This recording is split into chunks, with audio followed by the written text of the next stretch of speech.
It is Mailbag Day, ladies and gentlemen, and on today's episode, we got more details coming out about trash Shane Waldron.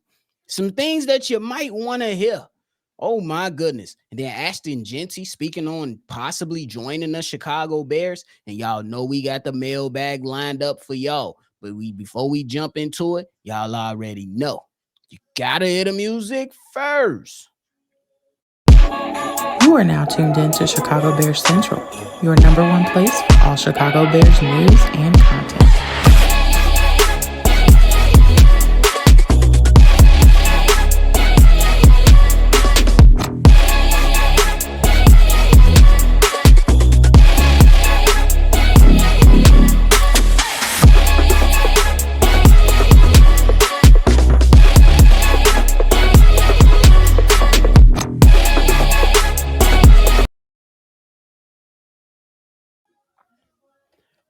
What's going on, ladies and gentlemen? Welcome back into another episode of Chicago Bears Central, your number one spot for everything Chicago Bears. I got C-Dub with me, but you already know, if you tuned in today, hit the like button, subscribe to the channel, and hit that notification bell as well. C-Dub, how you feeling, my guy? And I'm feeling great, man. TJIF, man. It's a Saturday, I mean.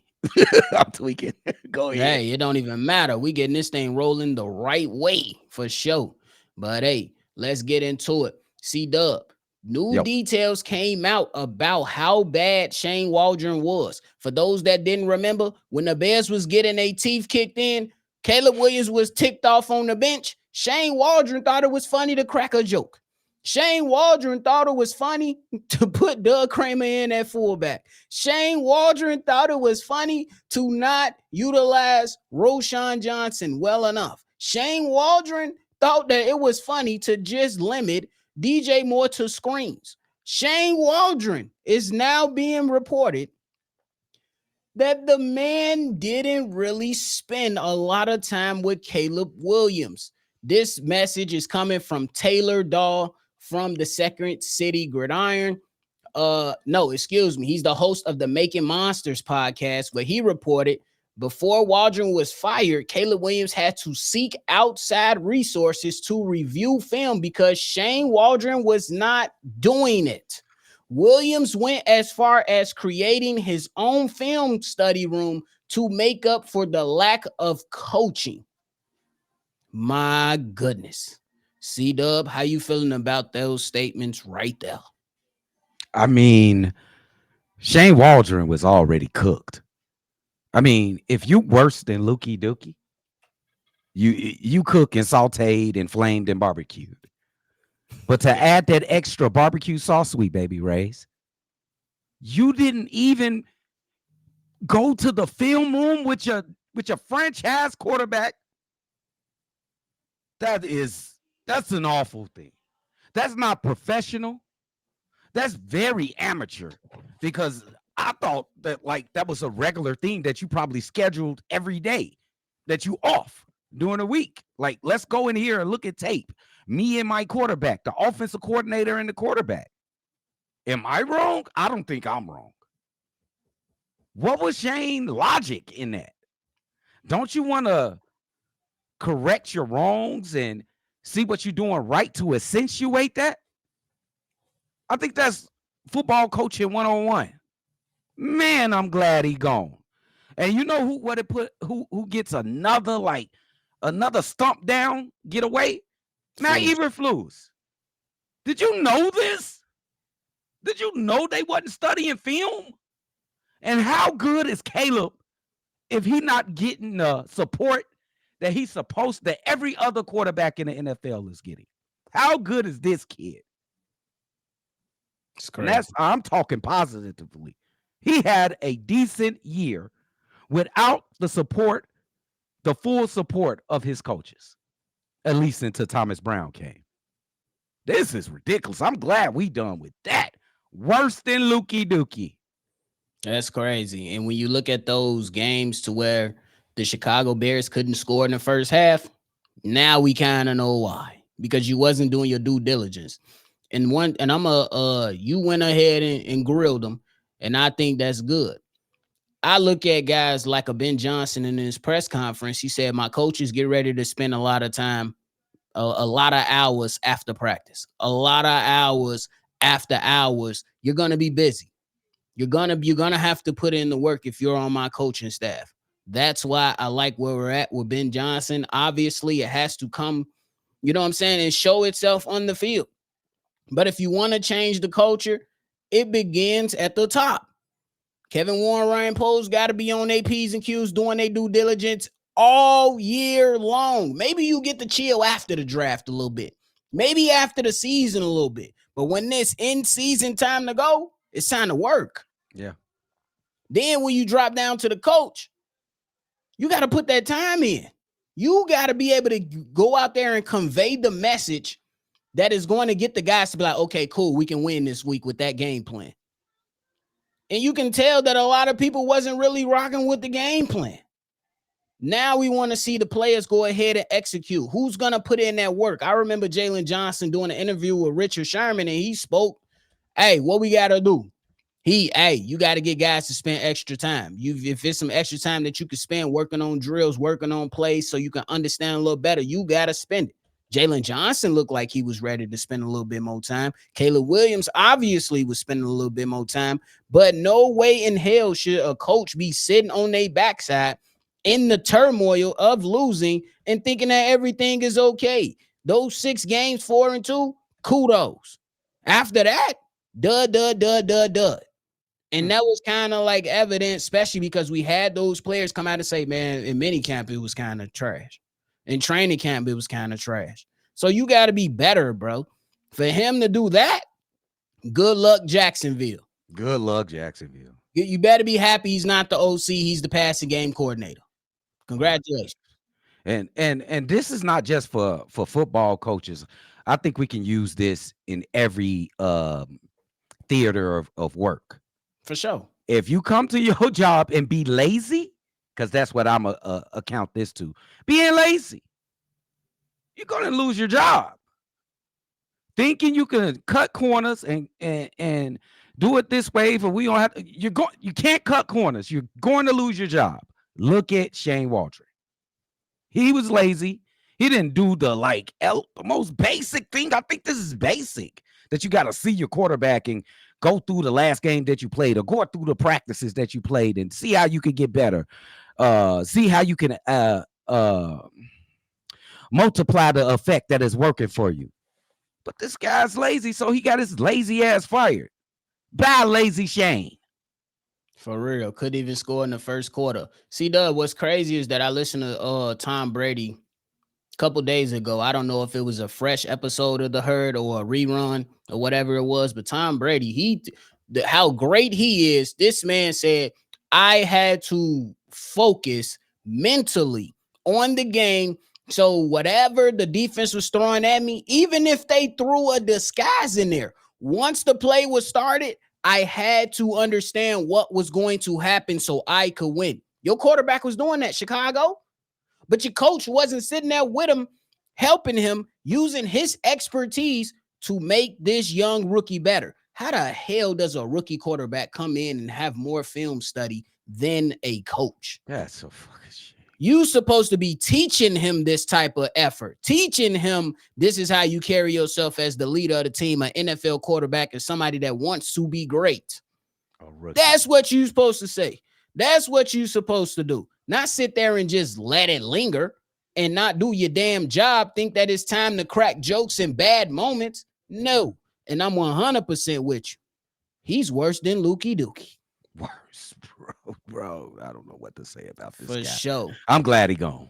That's it. Agree. But y'all let us know how y'all feeling about that. C-Dub, before we get into the mailbag, Ashton Genty had some interesting comments talking about hey, if I'm at 10 Chicago, he ain't necessarily say that. I'm paraphrasing. He said, hey, Chicago slide, pretty much. He was flirting, and he looking what's going on with the coaching staff. He see the talent. Well, all the things that said about the Chicago, all the negative things, this team is still talented, top to bottom. He sees that. Maybe he was a little immature when he was asked that other time. He said some pretty want that negative, but some negative things about Chicago. He talked about Chicago in a positive light. Uh, it's not up to him. You know what I'm saying? He is great. You can look at Ben Johnson. You look at the Detroit team. They had two great running backs, and Gibbs and Monty. Now think to yourself. I do think that we're going to get a running back. I don't know if we're going to use. I do not want to use the number 10 pick, but does Ben Johnson want to use that number 10 pick and get the best running back available? We'll see. I do not agree. I think we need to get in the trenches, but it's up to Ben. Do he want the same type of effect at the running back position that he had in Detroit? Because he's not going to get it with the players that we got now. I agree with that. I think, like I said, whatever they decide to do, I just hope that they cover their ass. That's just what it like. If you're gonna go out and say, hey, we signed 2 offensive linemen in the offseason, we come into this. Yes, we want to draft more offensive line, but at number 10, we're gonna take best player available, and you still go out there and build. Okay, cool, fine. I just want it to work. I just want something sustainable. I just want to win. Because the Green Bay Packers, yes, this for y'all too, because y'all always find y'all cheesy ass all in our lives and podcasts and episodes. Stalkers. Y'all are falling. Detroit, they're falling. At least from the early look, they could still be very well be at the top, but from the outside looking in early on with all the coaches that they lost, it's gonna be tough. It's going to be tough. So I'm looking at all that, and I'm saying that the NFC North is still going to be tough. But the Bears, if they get it right and they execute the right way and set up things and build a winning culture, they got a shot. They got a shot. But we'll see what happens at number 10. And y'all definitely make sure, because we still got a lot of time. There's going to be some there's going to be some good draft, some good mock drafts coming from Chicago Bears Central here shortly. Most likely after we get through the combine, at least from Bobby. I want to hear what's coming out of the combine and some pro days before I go ahead and push out a lot of mock drafts. But y'all let us know how y'all feeling about today's topics. Now it's time to get into the mailbag. We appreciate all those that called in. This is the best part of the episode. We enjoy kicking it and talking with y'all and hearing y'all thoughts. So before enough of us talking, we gonna get right into it so y'all can hear for yourself. C-Dub, we kicking this thing off with Ant the Big Homie. And I love the shirt too. The GOAT! This is from Ant the Big Homie. Here it is. C-Dub, Bobby. Hey, what up? It's your boy Ant the Big Homie. Calling in because I've noticed a couple things that people haven't been talking about. Like off top, when Ben Johnson, I think he got his first year as offensive coordinator with the Lions, they had Swift there and they traded Swift because Swift wasn't the type of runner that he wanted for his offense. And I wonder if that's going to play into, him being the head coach here. Because if he traded him because he wasn't the type of back that fit his offense when he was with the Lions, I don't think he's going to be the type of back that fit his offense here with the Bears. Because if you notice, every time that they gave Swift the ball and run between the B and the C gap, he always tries to bounce it outside the tackles. And in the Big Johnson offense, you got to hit your gap hole, Paul. You got to hit the gap that's designated for you. You got to hit that gap first. He wants you to run physical through that gap, and then whatever you do outside of that, that's on you. But Swift likes to bounce it out initially rather than keeping his gap integrity with the ball. I don't know if you guys notice that or anything, or maybe I'm just reaching as a fan. But that's number one. Number two, everyone keeps talking about this back situation, taking the back with the first pick. Hell no. If you value Caleb as a quarterback and as your franchise quarterback, you got to get that kid a tackle. Everybody's talking about Will Campbell arms is too short. That's nonsense. Because our offensive tackle that we took a couple years ago, his arms is only 33 inches long, something like that. So Darnell Wright really don't have long monster arms. So I don't understand why people projecting the arms. I know you want to get your hands on the speed rushes coming off the edges and everything like that. The kid is a mauler. Like, nobody touches his quarterback, and he takes pride in that. That's who we need. Take the tackle, second round, take another tackle, guard, get this kid some protection. We need a Secret Service type. detail around this kid so he can be the player that we know he's capable of being. And third thing I want to say, people saying we need a wide receiver, that Keenan Allen, don't re-sign him. That's definitely don't re-sign Keenan. But we got Tyler Scott. Tyler Scott can take that Jameson Williams role. The kid got the blazing speed. You can put him in the slot, and he can stretch the field. I don't understand why he wasn't getting on the field anyway. And after the report said him and Caleb had a great off season and a great mini camp and great all this greatness that they had together, but the kid didn't see the field. That boggles me. You got a kid that has blatant. All right, and it's only a 3-minute limit, but I love what you said in that real quick. Look, I called it out the Indianapolis Colts game.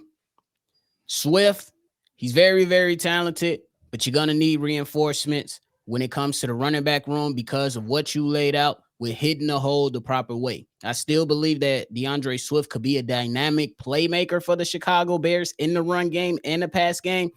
But I think you need another thumper right behind him or to pair with him that can hit the hole and pick up those easy 3-4 yards. You know what I'm saying? You need, well, they're not necessarily easy in the NFL, but you need a guy that's going to go out there and make it tough for the defense to stop them. Number two, you talked about a wide receiver. I think that is a need for the Chicago Bears. Tyler Scott. I hope that Ben Johnson evaluates him, look at him, and see if he can be a contributor to this squad. Because of that speed, you can't coach that. So I'm hoping that Ben Johnson looks at Tyler Scott, maybe find a way to utilize him. But I still think that the Chicago Bears should be drafting a wide receiver in this year's draft. I don't think you have to attack or address that position of need early, but I still think you need to leave the draft with a guy that you can utilize as a receiver. C-Dub, what you got? Shout out to Ant the big homie, bro. You said some real dope and ill shit on here. My comments early on the first topic was basically I really sneak this, and I don't like to sneak this because it's DeAndre Swift. If you look at him and you look at the two running backs with the Detroit Lions, he's a different type of running back. I'm not saying he a bad running back. I think he a finesse running back. He want to bounce that motherfucker outside and run that. You want to make big plays every chance he touch the ball. I think that's for every running back, but some running backs, they know they got to get in there and they got to battle for them tough yards. And I don't think he's willing to even try to do that. Rojo he's one of those. I think he is one of those backs that really to battle for those tough yards. We've seen it in the limited time that he played last year. I agree with you. And I think, and he's been traded. Ben Johnson traded him before. You were absolutely correct. Yep. Traded him to the Philadelphia Eagles, maybe for the same reasons. I'm not him.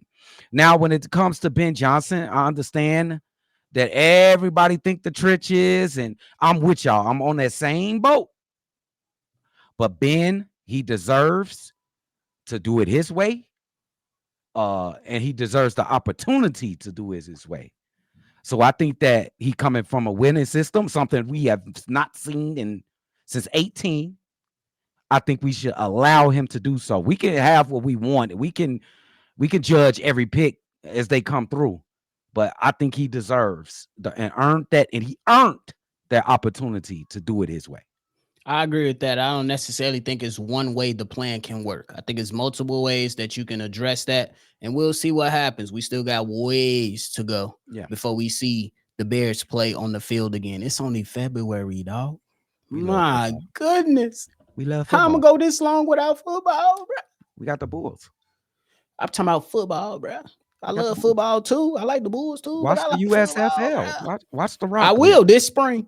This spring. I got an arena football game I got to go to up about 45 minutes away. Bro. But hey, thanks for calling Ant the big homie. C-Dub. We about to get into this next one. This next one is from Chris Evans. Here it is. Chris. Hey guys, what's up? It's Chris Evans just calling back again. I know it's been a while, but I just literally got the notification across my phone saying that Virginia just passed away this morning at 102. And now my concern is, where does ownership go from here? I mean, is George next in line? Does he get her 80% of ownership? Reason why I'm asking is because we know in the past, George has been a little too active in football operations, knowing he's not a football guy, even with him admitting it this offseason, and kind of letting, Kevin Warren and Ryan Poles do their jobs efficiently, stepping back and ultimately cutting the checks that he needs to cut to get this team off the ground. And, just kind of like watching, what she said in 2016 in her interview, watching her dad get upset about the team and their performance and being so upset to the point where he comes out of retirement and actually put together himself the Super Bowl winning team that we had back in 1985 at 80 years old. Do you know how passionate you have to be at 80 years old, especially as a billion-dollar owner, to say, you know what, I'm going to put this team together myself. You have a blank check. Do what you have to do and go win football games. So does this mean that George Halas, the grandson, right? This is football royalty, the grandson of the founder of the NFL. Does this mean he's going to actually take his rightful place, in the McCaskey organization and actually take this team far and make it respectable, maybe more respectable than the 20-year dynasty Patriots and the current Chiefs? Or is this year going to be a one-off and he just, goes on an owner tangent like most other owners, and just hires and fires people on a whim, knowing he's just a millionaire guy who just watches his bottom line? Let me know what you think. Love to hear your opinion. Chicago up, bear down. Shout out to Chris for the call. C-Dub, what you got? That was a great good piece right there, Chris. I'm gonna just break it down like it's gonna stay in the McCaskey family, bro. George, he already owns a stake. He's gonna get some of that stake that Virginia McCaskey, whatever she leaves in the will, I suppose, or assume that she has a will. And it's already other McCaskeys with 3.8% of the league. 11 of the kids. McCaskey. She had 11 kids. Yeah, and 2 of her nephews already got percentages of the stake. So it's a McCaskey owned franchise, and it's gonna be that way. I agree with you, and I will say this, Chris. George McCaskey this season got his head out his ass. Well, last season got his head out his, kind of. He started to get his head out his backside last season when he hired Kevin Warren. This season, he got out the way and let the football guys do the football stuff. Kevin Warren, Ryan Poles, hence why you now have Ben Johnson, because if the infrastructure still wasn't correct, I don't think we have Ben Johnson. C-Dub, I'm finna be the homers all homers. Guys, y'all know me. I be in my investment stuff, so I like numbers. C-Dub, one of my favorite numbers is 11. The other number is 3. I got 3 major events that happen for everybody that gives us a little bit hope. It does not determine everything. Let's keep it real, but it gives us a little bit hope. The Hall. We got DJ Moore in here with the extra picks. Caleb Williams. We got one of the best smoking things out of the draft. Call it what you want. We ain't going with the Jaden Daniels, Bo Nix conversation right now. Number 3, you got the hottest coach that you ever had in the building. Yeah. That's 3. Can we please strike gold? Y'all start praying to the football gods, because whatever God you worship, that I'm not going to disrespect anybody. I'm pretty sure they don't give a damn about football. They care about your well-being and making sure you following their word in whatever path you're going to go. But the football gods, we trying to reap some benefits after those 3 major events in the last few years. Come on, football gods. Look out for the Chicago Bears one time. And y'all bet not make Virginia roll over in her grave next season. Bro, let her chill. We was roasting her, but man, we just playing with her, bro. Bro said we was just playing. God bless her, bro. 102 years is nothing. That's lovely, come on, bro. Man. God bless her, man. For sure. But we're going to get into this next one. This next one is from Dewan. Hey, Cognac boys, Bobby, Evo, C-Dub, yeah. It's your boy Dewan from the low end. I'm just calling in, just to say I'm sending my condolences out to the McCaskies. Virginia was here with us for a long time. We done lost the matriarch in the NFL, one of the oldest living people that was still, part of ownership from back then to now. I just want to send my condolences out to the McCaskies and the Hallis family. But outside of that, I just want to say I like the staff that they bringing together and everything, the people that they bringing on board, the D-line coach, O-line coach, the positional coaches, basically. I want to say that this season is going to be dedicated to Virginia due to the fact of us losing her early, but she felt that that this was a good hire before it was her time and everything. Not to sound crazy, but it seemed like she was at peak of where we at now as a Bears culture. So but Cooper Cup coming to Chicago sounds good. Everybody talking about bringing back Khalil Mack and all these different free agents. I just want them to make the right decisions and pay the people they need to pay to make this team be worth watching and sticking around with. So as far as that, we know they'll probably be rough. It might take off the first year. It seems like every new coach you get the first year always be a good year for them. It's the years after that, but we gonna see how everything goes. Chi-Town up and bear down. Shout out to the one. Hey, shout out to the Bears fans calling in and showing their love to the owner of the squad, C-Dub. Virginia McCaskey, 11 kids we just talked about. But, bro, she has seen damn near every major event that has happened in the United States. Great Depression, 2008 recession, internet bubble crash, like everything. World War II. Like, you right. Like, she's seen a lot. COVID. Yes. She's seen a lot. Bro. You want to know what's the best thing about it, though? We know that all those real life events matter. But the best thing about it, she got to see a victory versus y'all lame ass Packers before she was laid peacefully to rest. So, hey, for the love of Virginia McCaskey and my love for the Chicago Bears, FGB. You got it, dog. Hey, man, that was dope. I want to go take it a step forward. I think we should dedicate this upcoming season I'm talking about as a platform to Virginia McCaskey, bro.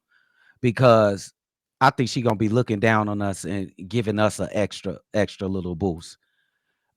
She want to replay us with what we, send her to paradise with, bro. A win from Green Bay, bro. Hey, go back to that number 3. We've been doing 3 seasons of losses. Talk about the number 3, man. Y'all see where I'm coming from? I hope y'all feel it. Look, explain it to the people, nephew. I'm just saying. We got the Hall, Caleb Williams, Ben Johnson. That's the 3. And we've been doing this for 3 seasons of losses. Let's get this dub. Can Cooper Cup, Khalil Mack. I ain't mad at it as long as the price is right. But Cooper Cup, we'll stay away from that. Khalil Mack, bring your ass down for $10 million per. Can I get a little bit conspiracy theorist? Okay, look. Sometimes extraordinary things brings out extraordinary things from a team that wasn't supposed to do what they were supposed to do. Look at the 9-11 New England Patriots. They won the Super Bowl. Look at the 2006 New Orleans Saints. Right after Katrina, they won the Super Bowl. They won that year because we played them 2000. It was the 2005 season, but the Super Bowl is 06. Oh, yeah. Yep. They won that Super Bowl after Katrina. Now, this is the matriarch of all of NFL. I think we got us. Don't do it. Don't do it. Y'all get my drift, though. Y'all get my drift. Don't do it. We need some luck, bro. We need some good spirits, bro. We need something. So I'm reaching. Don't do it. I ain't doing Don't do it. Leave it right there. Y'all get my drift. Leave it right there. Don't do it. Don't do it. Ain't we old battle football guys? They owe us. They do owe us. Chicago Bears Central for 3 years of turmoil. This shit almost tore his family apart. Bro, we got more phalanges on our body, that's fingers and toes, than we got wins doing this damn platform, bro. My man said spirit fingers. But hey, appreciate the call to one. C-Dub, it's time to get into the last one of the day, because we black yet again. Y'all already know we got some fire from our reefer, Asa. Here it is. Bobby, C-Dub, hey, Snoop Cognac boy, what's happening, fellas? It's your man, my reefer star, black yet again, man. Listen, let's have a moment of silence, please, for the matriarch of the Chicago Bears, passing of Miss Virginia McCaskey. Let's have a moment. Thank you. All right, now, listen, man, we got to talk about it, man. Listen, the Chicago Bears have lost one of the founding matriarchs of the organization, and now the organization will shift into the new future of the Chicago Bears. Now we're looking at new ownership with all of the McCaskies and everybody that's involved with it. Now we know that Virginia had 20% of the staff in the organization, and she shared that with Pat Ryan, who got 19%, but the rest of the shares that's in the organization is passed to her 11 kids and 40-something grandkids and about 30-something great-grandkids. Now I said, damn, it's a lot of McCaskies. They ain't gonna never lose power in there. Now I know that Virginia ain't gonna be able to see the paradise that's gonna go happen in Arlington, but I hope, and I know that she probably seen the 3D rendering drawings from the architect, and Kevin Warren showed her what it's gonna look like in Arlington Heights. So now that she's looking down from heaven, telling everybody up there, the football gods, that the Bears is back, and we're going to be winning the Super Bowl in about 2 years. She's going to go up there and talk to them and ask them to give grace and mercy to finally give us some Super Bowls down here so we can cheer on. But I wanted to say that, man, to give my respects to the family and call in and say rest in peace to Virginia McCaskey and say we on to the Super Bowl with new ownership. All right? So I'm going to get up out of here, man. I got a place to go, got people to see. But you know what I'm going to say before I leave? It's Chicago up and bad out, baby. FGB. Let's go. Let's go. Hey, C-Dub, all this talk about Virginia McCaskey just got me right here ready to say rest in peace, Grandma Peaches, bro. She done left gone too soon, by the way, but left a hell of a legacy with great people that came after her and followed up behind her. We talking about great fathers, great mothers, military members, business owners, preachers, service people. Not really too many people that's been in and out of jail. Not too many people that's been we did our nonsense as kids, but as adults, we handled our business. So while we shout out Virginia McCaskey, as a personal note, I gotta shout out my great grandmother Peaches for what she left behind to me and what she left behind. And I'm pretty sure she looking down on us, smiling at what she left behind. And my reefer, we love that energy, bro. Keep bringing it. And y'all know the off season is the best time for the Bears. Hopefully we can do it during the season. We'll see. Bro. Hey, that was greatly said. And I copy all of those sentiments, nephew. That was great. George, I just want to say something quick about George before I get to this real quick thing about Virginia. George must make this team in his ilk. He must not try to run it as business as normal as Virginia or whoever was running it. This is his thing, because I'm assume that he's going to take over the reins. So I'm going to say, like, be you, bro. Do it how you want to do it. And I hope he goes about it that way. And I have one idea, nephew. I'm going to run it by you. The new stadium, Virginia ain't going to be able to see it. name it after her. Mm. Got a problem with that? That'll Not be at cold. all. Not at all. Virginia McCaskey Stadium. I don't see no problem. 102 years, bro. Bless her with the name of the state. What y'all gonna name it? Soldier Field again? Nah, that ain't even gonna fit. Virginia McCaskey Stadium, bro. I'm with Not it. mad at that. Not mad at that.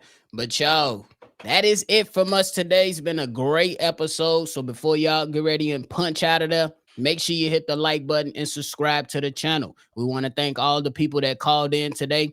And if you didn't get your stuff heard today, call in and you might get heard on the next one. The number to do so is 773-242-9336. We are the number one spot for everything Chicago Bears. I'm Bobby. That's C-Dub. Hey, FGB. Chi-Town up and bear down. And shout out to Lil Wayne, too. Hey, you already know. Stop Peace playing with out, my y'all. GOAT, NFL. Don't play with my GOAT, bro. Peace Don't out, ask him to y'all. do it in LA neither, because he ain't gonna do it.